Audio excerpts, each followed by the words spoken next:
Magandang araw po. Narito na po ang magiging lagay ng panahon ngayong araw ng Huwebes, September 18, 2025.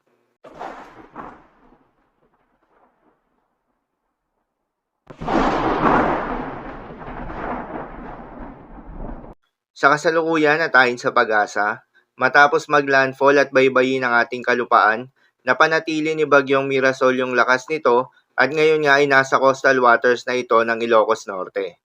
Ulitong namataan sa coastal waters ng Pagudpod, Ilocos Norte, taglay ang lakas ng hangin na umaabot sa 55 kilometers per hour, malapit sa gitna at pagbugso na umaabot sa 75 kilometers per hour, kumikilos pa northwestward sa bilis na 10 kilometers per hour.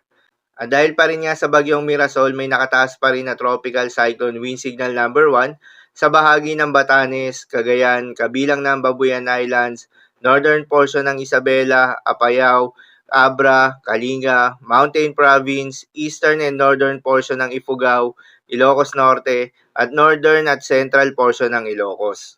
Sa mga apektadong lugar, posible ang minimal to minor threat to life and property, dulot ng malalakas na hangin. At dahil pa rin nga sa epekto nitong si Bagyong Mirasol, posible ngayong araw ang moderate to heavy rain sa may Cagayan, Isabela, Kalinga, Apayao, Abra, Ilocos Norte at Ilocos Sur.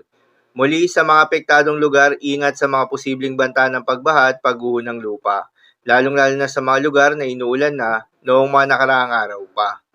Para naman sa magiging track nitong si Bagyong Mirasol, inaasahan na kikilos ito generally west-northwestward within the next 24 hours at inaasahan na lalabas ng Philippine Area of Responsibility ngayong araw.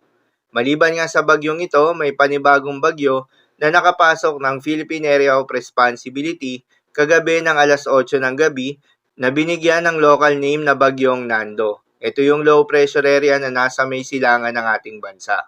Huli naman itong namataan sa layong 1,140 kilometers east ng southeastern Luzon.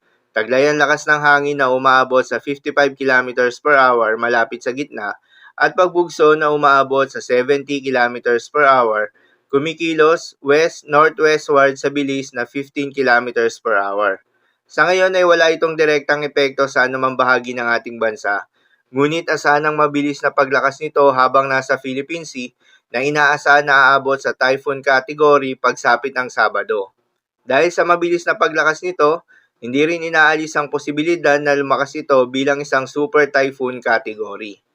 Paalala lamang po na ang mga nasabing forecast ay posible pa rin na magbago, kaya naman patuloy lamang na magantabay sa mga update nating ilalabas, lalo na ng pag-asa.